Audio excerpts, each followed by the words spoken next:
Henshin! Setelah 1 tahun, akhirnya serial Kamen Rider Gabu resmi berakhir kemarin. Sudah banyak sekali ya yang Ana update di fanpage di hari penayangan episode terakhirnya, terutama untuk pesan-pesan terakhir para castnya setelah Gabu itu ya syutingnya berakhir. Dan bagaimana untuk overall dari episode terakhirnya? Apakah memuaskan? Apakah terburu-buru? Jadi mari kita bahas semua sampai tidak ada yang tersisa. Ini durasinya bakalan panjang, bukan dipanjang-panjangin, karena banyak banget yang bakalan kita bahas ya. Jadi terima kasih banyak yang udah pada nunggu pembahasannya. Terima kasih juga untuk 1 tahunnya guys ya. Kalian setia mantengin terus bahas-bahas setiap episodenya di setiap minggu di channel ini. Langsung aja kita bahas, ini dia Kamen Rider Gabu episode 50 alias episode terakhir.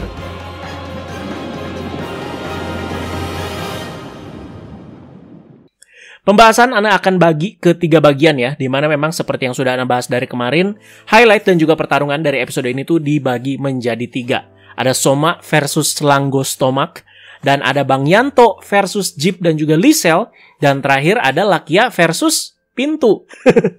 Setelah bahas ketiga highlight ini, langsung kita kerucutkan dan fokus bahas ke endingnya. Setuju guys ya? Berurut aja di sini, dari Soma versus Langgo untuk yang pertama.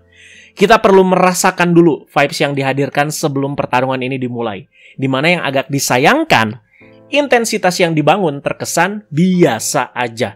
Kurang berasa aura final battle yang gimana banget ya. Dan seperti yang Anda bilang, ini tuh lebih ke menghentikan ambisi Ranggo yang biasanya itu suka ada di episode-episode biasa. Dibanding menghabisi Ranggo sepenuhnya. Malah Anda bilang ya, yang pas Ranggo dikasih tas dari Boka untuk bikin 10 juta Dark Snake dan dia secara masif mengubah banyak manusia menjadi human press, lebih kerasa ngerinya dibanding yang ini. Pengawalan sebelum fight ini tentu ya kita ada diperlihatkan dengan Soma dan juga Langgo yang saling meluapkan ideologi masing-masing. Bagian ini menurut Anda cukup good ya, karena cukup tersampaikan apalagi dalam waktu yang cukup singkat. Jadi ada dasaran dan fondasi terlebih dahulu sebelum mereka itu memulai pertarungan yang intens. Kita itu jadi lebih mengerti dibanding cuman sekedar ya udah ngecap lu jahat gue baik doang gitu ya. Dari sisi Ranggo ada kebahagiaan yang memang direbut di hidupnya dia.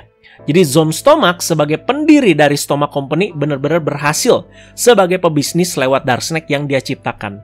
Benar-benar jadi kaya raya banget. Tapi Zom itu kan meninggal ya. Otomatis secara bisnis diterusin ke anaknya kan, yaitu si Buche Stomach. Buche dinilai oleh Ranggo teledor dan tidak pandai dalam berbisnis yang menyebabkan kesuksesan dan juga kekayaan yang diperoleh dari hasil kerja Zom Stomach ini menjadi sia-sia. Buche kan punya anak, yaitu si Ranggo ya. Nah, Ranggo ini berpikir, kesuksesan yang kakeknya dapat, yang seharusnya jadi milik dia atau diterusin ke dia, sekarang malah jadi hilang. Apalagi Buche ini makin bikin onar lagi dengan menculik dan menikahi manusia secara paksa dan melahirkan Soma. Yang jadi penghalang terbesar ya untuk si Ranggo, apalagi untuk saat ini. Jadi wajar gitu ya, Ranggo itu melakukan kejahatan ini ya. Dia itu ya lagi berusaha mendapatkan kembali apa yang seharusnya dia dapatkan. Itulah pemikiran dia guys. Dari sini Soma juga ya jadi tahu kalau yang membunuh ayahnya, yang membunuh si Buche, ya si Ranggo. Episodenya nggak memperlihatkan selengkap ini ya, tapi ini Anda jabarkan lagi aja biar kalian itu ya lebih dapet. Kalau dari Soma gimana? Kalau kita lihat lagi ya dengan kacamata yang lebih jelas, Soma ya tentu menentang keras Langgo yang kerjaannya itu yang mengambil kebahagiaan dan juga nyawa manusia. Sebagai pembelaan di sisi Langgo, tadi kan udah Anda jabarkan ya, Soma dan Langgo ini ternyata sama-sama korban ayahnya mereka, yaitu Buche Stomach. Sama-sama Granyuto, sama-sama sedang mencari kebahagiaan imbas ayah mereka. Nah, Soma emang kenapa nih? Yaitu terlahir dari keluarga Granyuto. Dia itu nggak diterima dan dapat diskriminasi juga. Jadi kebahagiaan Soma ya banyak berasal dari dunia manusia pastinya ya. Lewat orang-orang sekitar Soma yang begitu baik sama dia. Dan lewat cemilan juga yang diperkenalkan sama manusia juga. Nah, udah lebih dapat kan sekarang? Dibahas-bahas mana lagi? Ngebahas setiap emosi karakternya itu sampai sedalam ini ya.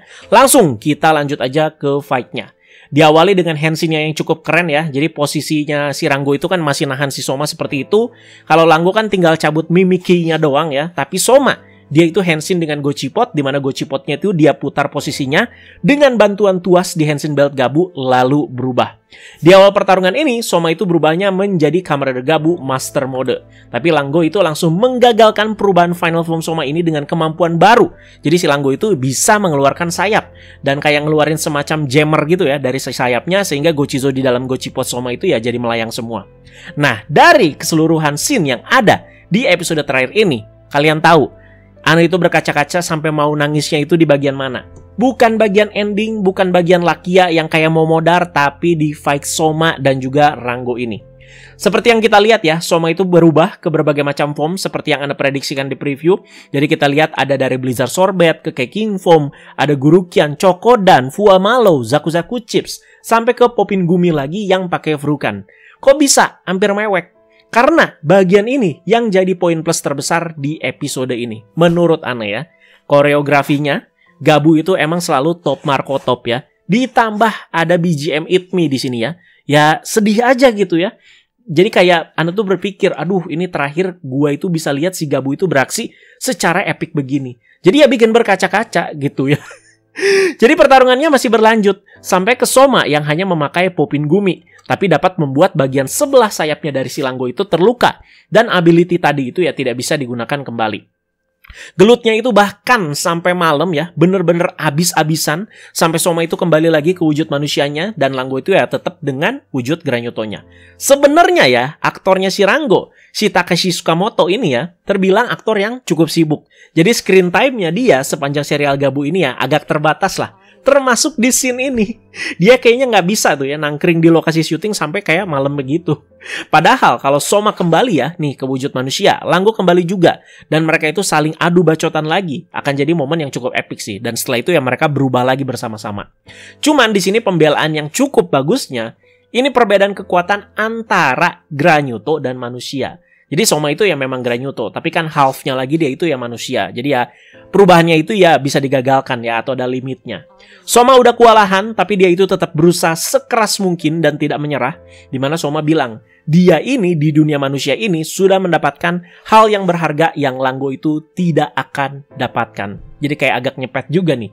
Dan disusul dengan pertanyaan terakhir yang jadi jargon Soma sebelum menghabisi Granyoto seperti biasa. Tapi ini dia sampaikan ke kakaknya sendiri. Langgo-nisan, kutanya terakhir sekali lagi. Dosuru, berhenti mengganggu manusia atau kakak kuhabisi di sini. Soma di sini berubah kembali ke form Popin Guminya secara epik, di mana bentuk Popin Guminya itu muncul setelah dia itu hendak melancarkan serangan finishing atau serangan terkuatnya ya. Membuat kita itu bisa melihat Soma dengan wujud manusianya, tapi udah kuda-kuda merentangkan kaki seperti Gabu, baru dia itu berubah sepenuhnya. Jadi saling adu serangan kan ya dengan Rango ya. Itu Rangonya agak bego juga, cuman mukul doang ya. Dan tendangan dari Soma itu pas mengenai Rango dan udah deh meledak. Keluar bulu ayam. Kali ini harusnya Rango itu benar-benar mati sepenuhnya ya. Dimana Soma itu memberikan tanda kayak berkabung ya untuk kakaknya ini dengan meninggalkan satu bungkus permen gumi di tengah-tengah bulu-bulu Rango yang berjatuhan dan meninggalkan lokasi pertarungan. Kalau tadi fight di fase pertama di taman hiburan jadi salah satu poin terbesar di episode terakhir ini, untuk yang ini emang bikin kita itu agak kurang srek ya. Jadi ya sangat satset-satset tiba-tiba duar meledak. Sebelum dihabisi juga cuma ngasih bacotan kosong yang berasa template villain banget ya. Justru kau yang akan gua habisi. Ya udah gitu ya. Pasti ngerasalah kalian soal ini ya. Pasti ekspresi kalian juga sama lah kayak Ana pas nonton. Udah, begitu doang gitu. Menurut Ana ya, screen time-nya itu masih cukup untuk menyelipkan beberapa hal epic di sini. Apalagi fokusnya di sini kan lebih ke Soma sebagai pemeran utama gitu yang menghabisi musuh terakhirnya. Ya sangat disayangkan aja gitu. Pendalaman emosinya itu jadi hal yang nggak ditonjolkan. Jadi bertanya-tanya juga gitu, power scaling-nya gimana? Ini Popin Gumi tapi ngalahin Rango gitu yang udah bertambah kuat. Biar epic aja atau gimana? Kepentok durasi apa gimana? Anggaplah tekad Soma di sini tuh lagi memuncak sama seperti momen dia itu mau berubah ke Amazing Gumi.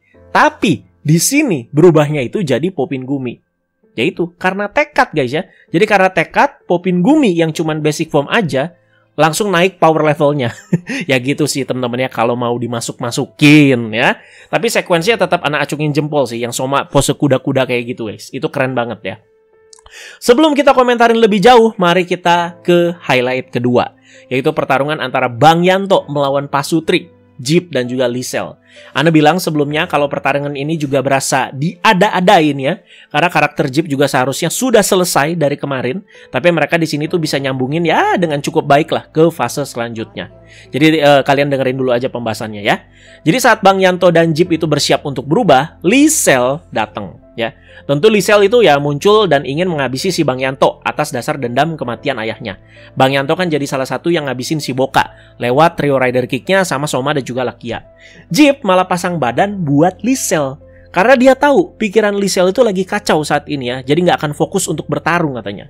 Ngelihat ini Lisel itu malah terkesima. Karena atas kekacauan ini ya, Lisel itu jadi lebih mengerti katanya dengan perasaan Jeep. Jadinya mereka berdua, oh ya udah kita kerja sama aja. Anu udah agak geleng-geleng lah di bagian ini ya. Bang Yanto yang tadinya udah kayak bersungguh-sungguh nih mau bertarung ya, malah jadi kayak ada rasa simpati ya. Malah kayak agak geleng-geleng juga sama kayak Anu ya. Malah menyarankan di sini ya si Bang Yanto ini agar Lisel dan juga Jeep ini tuh balik aja ke dunia Granyuto. Udahlah, nggak usah gelut. Bang Yanto juga udah kelihatan capek gitu ya. Sama kayak kita nih penonton ya, udah capek. Apalagi dengan pertarungan yang diada-adain. Jadi hampir bener ya prediksi gitu ya, dimana akan ada momen rekonsiliasi. Si Frapeisnya juga ngomong gitu, aduh capek. Sebelum berubah kan dia ngomong begitu guys. Nah ya, tapi pertarungan tetap terjadi. Dimana Jeep itu tetap kekeh ingin membantu Lisel melampiaskan dendamnya. Agak gimana gitu ya, dimana relasi Pasutri ini juga sebenarnya cukup naik turun ya, saling menyembunyikan sesuatu juga. Tiba-tiba pasang badan dan saling meregang nyawa di sini, jadi terbilang ya agak ngeras juga gitu ya.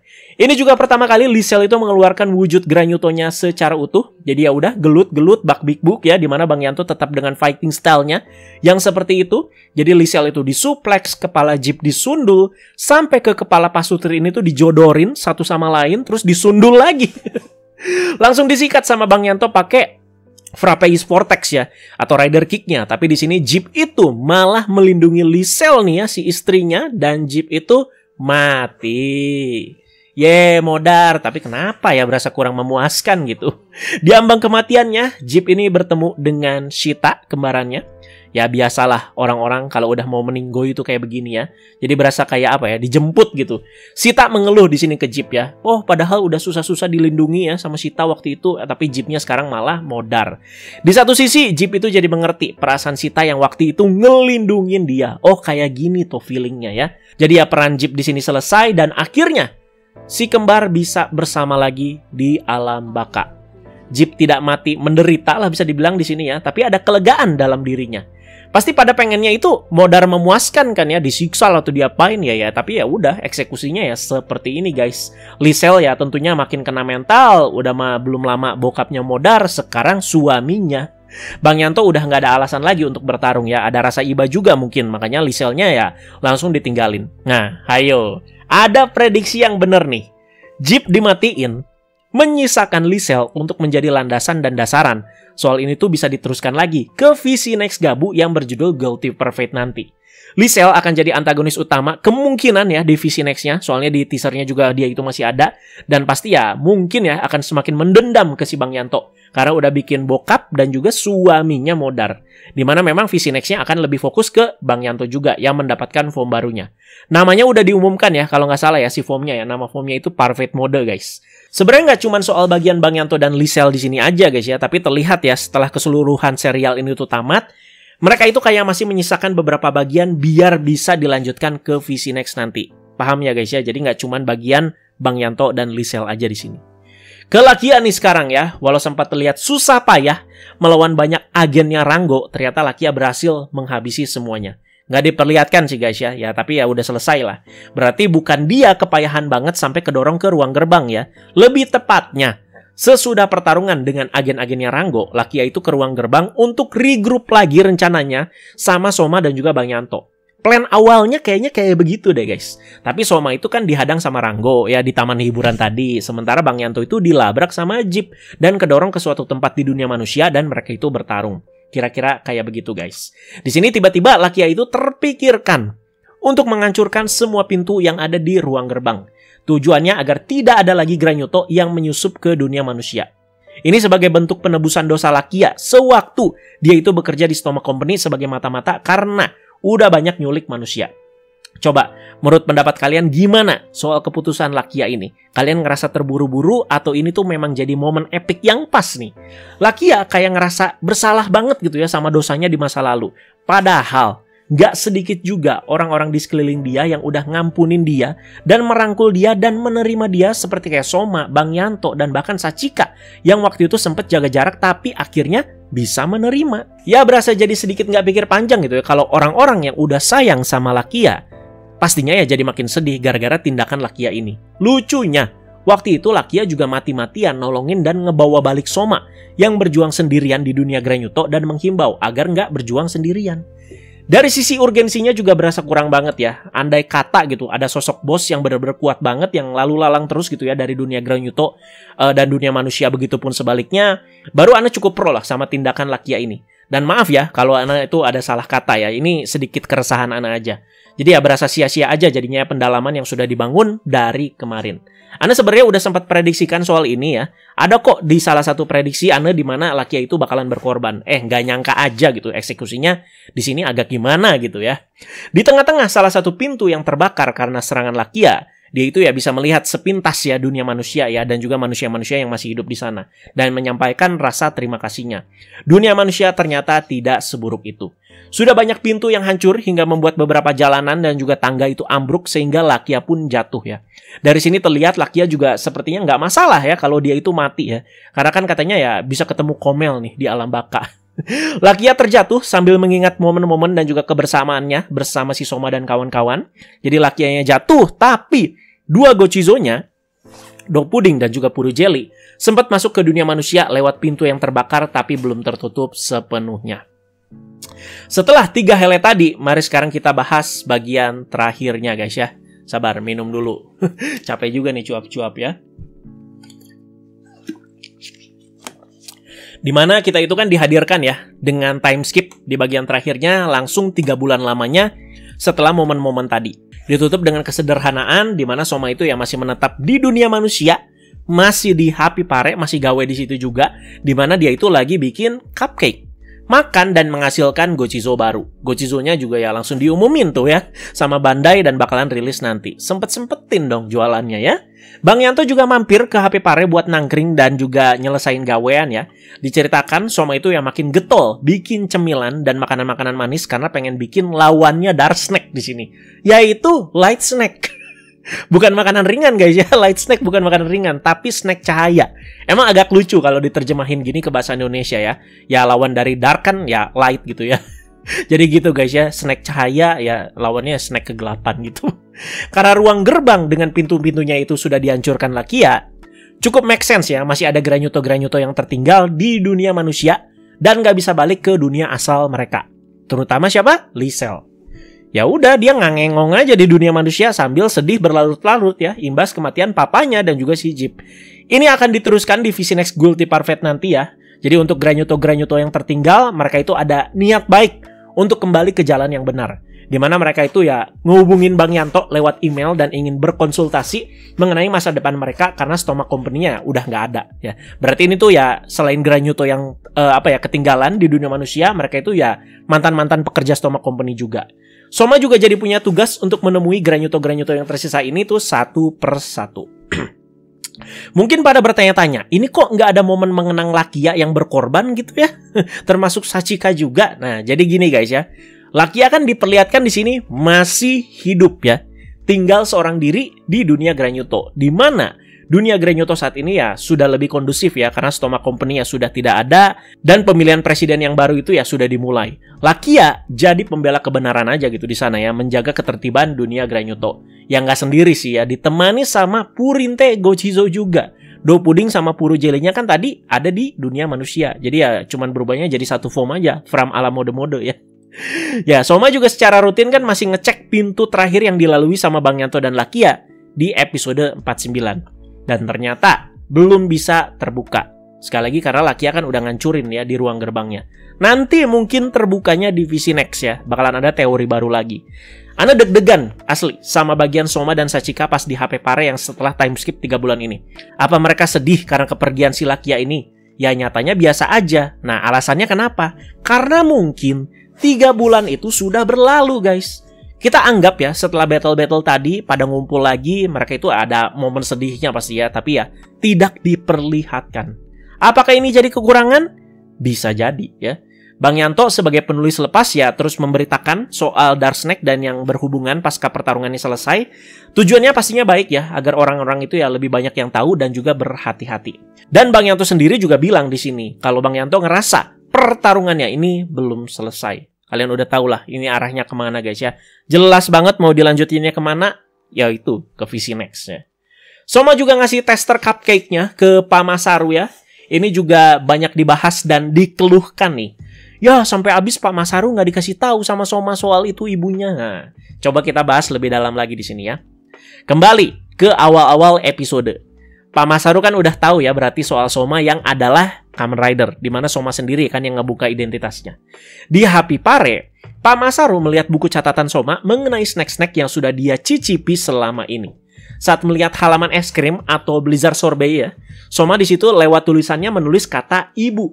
Oke, mari kita mundur dan kaji lagi di sini.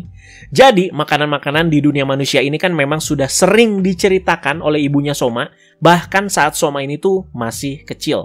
Banyak banget makanannya ya yang diceritain ya. Jadi inget ya, pas debutnya Blizzard Sorbet, kita itu dikasih cerita masa lalu saat si Soma kecil kan demam ya, dan ibunya Soma itu bergumam, "Wah, coba ada ice cream nih ya." Nah, gak diterjemahin di sini tulisannya ya, tapi yang bisa Anda tangkep, soal cerita dari ibunya ini ditulis oleh Soma di buku catatannya ya. Pak Masaru baca dan lihat, Soma punya ibu nih. Nah, Soma itu udah bercerita soal keluarganya dia yang jadi korban keganasan Granyuto. Otomatis, Pak Masaru nanya dong, apa yang jadi korban ini ibunya? Namanya siapa ya? Nah, loh. Pak Masaru harusnya nggak bego-bego amat. Makin kesini semestinya dia itu merasa, kok yang ada di sekeliling gua makin kesini kok makin mengkerucut gitu. Ibunya Soma suka sama cemilan, sama kayak adik gua, si Inoue Michiru. Jawaban Sachiko juga menurut aneh ya, berasa kurang bijak. Jadi bener-bener ngehindar dibanding ada niat ngelindungin biar nggak makin curiga gitu ya. Udah nanti bapak tanya aja ke Soma pas balik. Nah, kembali lagi ke scene Pak Masaru makan cupcake. Soma ini berakting dikit dengan bertanya-tanya, Michiru sukanya itu makanan kayak gimana ya? Nah, dari aktingnya Soma ini, berarti kita mestinya ya udah nangkep. Kalau Soma ya di titik ini belum dan tidak ada niatan menceritakan faktanya ke Pak Masaru. Karena takut akan rasa sakitnya itu kan ya. Nah, kalau yang Anda tangkep tuh kayak begini guys. Ada kemungkinan besar pemikiran Pak Masaru udah mengarah ke sana dan kayak semakin meyakinkan dia soal adiknya yang adalah ibunya Soma. Tapi penyampaiannya ke kita para penonton ini tuh nggak diperlihatkan secara gamblang. Balik lagi ya ke yang seharusnya Pak Masaru itu nggak bego-bego amat. Makanya di sini dia jawab, kalau Soma yang buat, dia juga pasti suka. Pasti suka kok dia, karena Soma buatnya itu dengan sungguh-sungguh. Lempar ke kalian, kalau kalian gimana tangkepannya? Itu kalau dari pemikiran Ana ya. Scene terakhir yang akan kita bahas tentu ya pertemuan antara Soma dan juga Baku, sang pemeran utama dari Kamen Rider Zetsu. Ini sudah pasti ya terjadi ya di episode terakhir untuk si Kamen Rider di era Reiwa ataupun ya di serial-serial manapun, di mana pertemuannya cukup unik. Soma itu ya tidak sengaja bertabrakan dengan si Baku dan Baku itu memberikan Soma Kamen Rider Zetsu Gochizo yang terjatuh ya. Tiba-tiba Bakunya disambar oleh petir yang berasal dari UFO yang tiba-tiba lewat di siang bolong. Random banget coba. Bakunya cuma bisa ketawa. Ini konsekuensi dia gara-gara berbuat baik. Jadi udah biasa katanya. Ana nggak mau terlalu seriusin ya bagian ini ya. Cuman kita itu bisa ekspektasikan dan memprediksi akan seperti apa kekocakan Baku, apalagi dia yang versi real life ini. Jadi dapat kesialannya itu bener-bener random banget gitu. Bukan kayak tiba-tiba kesandung jalanan atau kayak kena burung lah misalnya gitu ya. Tapi bener-bener random ya. Siapa sangka UFO tiba-tiba lewat coba langsung nyerang si Bakunya. Gak usah mikir terlalu jauh. Oh apa tiba-tiba ada UFO kok melawan arus tema Kamen Rider Zetsu yang lebih ke agent dan ke mimpi dan bla bla bla. Udahlah guys, udah. Episode terakhir jadi ditutup dengan Soma yang pergi menaiki motornya dan Kamen Rider Gabu tamat. Sekarang pendapat-pendapat tambahan dari Ana ya. Jujur-jujuran nih secara ending, Kamen Rider Gabu ini sangat-sangat terlalu biasa dan bahkan di bawah ending Rider-Rider Reiwa yang lain. Ini harus diterima, dihilangkan dulu biasnya ya. Tapi secara overall, Kamen Rider Gabu tetap jadi serial yang luar biasa. Ending di bawah rata-rata, secara overall di atas rata-rata. Jelas ya? Oke? Gak usah Anda rate soal episode terakhir ini ya. Kalau Anda udah ngomong di bawah ending Rider-Rider Reiwa yang lain, silakan kalian tangkap sendiri maksud Anda ya seperti apa. Banyak ketidaknyamanan di episode terakhirnya ini yang berasa ngebut sana-sini, pendalaman emosi yang jadi kelebihan Gabu sepanjang serial, mendadak luntur gitu ya hampir di setiap aspek di episode terakhir ini. Ditambah patternnya Bu Junko nih ya, ataupun ada keputusan dari Bu Naomi Takebe sebagai produser, yang selalu gitu ya punya ciri khas matiin villain ya secara tidak berkesan. Ya udah tiba-tiba duar aja lu mati, selesai. Berasa kayak lu nginjek kecoa ya selesai gitu ya. Nyelf juga kan gitu kan, duar selesai. Bukan cuma terburu-buru tapi terlihat banget mereka itu ya agak try hard ya untuk menjembatani endingnya ini ke Visi Next Guilty Parfait yang bakalan tayang November nanti. Lebih kerasa kemarin menurut Ane sih lawan si Boka kan yang sebagai final bossnya. Makanya Ane itu nganggep itu pertarungan terakhirnya sama si Boka itu. Dan sisa 2 episode mereka ya bersih-bersih dan mau bikin endingnya seadem mungkin ya. Keluhan ada tapi setidaknya ya nggak nyimeng ya. Itu dia nggak nyimeng ya. Nggak neko-neko dan nggak menyelipkan hal-hal nggak logis gitu ya. Yang biasanya kita juga udah jenuh dengan yang seperti itu. Anda juga tetap jabarkan beberapa kelebihan dan ada buktinya juga kok ya. Jadi ada bagian yang bikin Anda juga hampir mewek di situ. Dan endingnya juga ditutup dengan kesederhanaan. Selesai. Rasanya sudah hampir semua Anda omongin dengan lengkap di sini ya. Jika kalian merasa endingnya kurang berkesan atau kalian mengalami experience yang berbeda lagi nih di penayangan episode terakhirnya, let me know ya. Tulis di kolom komentar selengkap mungkin. Tetap secara sehat, tetap kondusif juga, dan maaf bau-bau dikit ini ya, tapi kan kondisi negara kita sekarang ya memang tidak baik-baik saja ya. Jadi jangan makin direbetin lagi dengan kita yang terlalu keras gitu berdebat dan berselisih perihal hal fiksi. Beda pendapat ya jangan nyerang personal, jangan sampai seperti itu ya. Jadi Zetsu bakalan tayang langsung minggu depan, no rehat-rehat, no libur-libur ya. Jadi mari kita set lagi ekspektasi di batas terendah. Ana sudah sering ingatkan soal ini ya. Jadi nggak usah skip ya. Yuya. Aduh, udahlah guys. Ana nggak ada hak sebenarnya ya buat nahan kalian. Itu terserah kalian. Tapi nggak usah terlalu memperlihatkan yang kayak begitu dengan harapan kalian itu wah keren si ini skip dia. Nggak ada yang bilang kalian keren kayak begitu guys ya. Ya secara intinya Ana berterima kasih banyak kepada kalian yang udah ngikutin dan juga mantengin terus secara excited bahas-bahas episode Gabu ini dari awal tayang sampai tamat. Another achievement lagi di sini ya. Sejauh ini 6 seri Kamen Rider Reiwa sudah kita tamatkan semua pembahasannya. Tentunya ya Anda bisa lanjut terus dengan semangat sampai ke titik ini karena excitement dari kalian-kalian ya. Apakah kita lanjut lagi? Ya gimana kalian? Thank you semuanya sekali lagi ya. Jadi terima kasih juga Gabu sudah menjadi tontonan yang luar biasa. 1 tahun ini Anda benar-benar dapat experience yang berbeda dan lebih dalam lagi di serial ini. Benar-benar enjoy nonton setiap minggunya. Selalu semangat juga bahas semua teori-teori dan juga pendalaman karakternya ya. Jika habis ini masih ada update-update yang tersisa atau update mengenai Zetsu ya sebelum tayang nanti episode perdananya, akan Ana update seperti biasa. Jadi thanks a lot sekali lagi guys ya. Ana pamit undur diri. Sampai jumpa di serial berikutnya. Terima kasih banyak untuk 1 tahun yang luar biasa ini. Terima kasih guys. Bye-bye.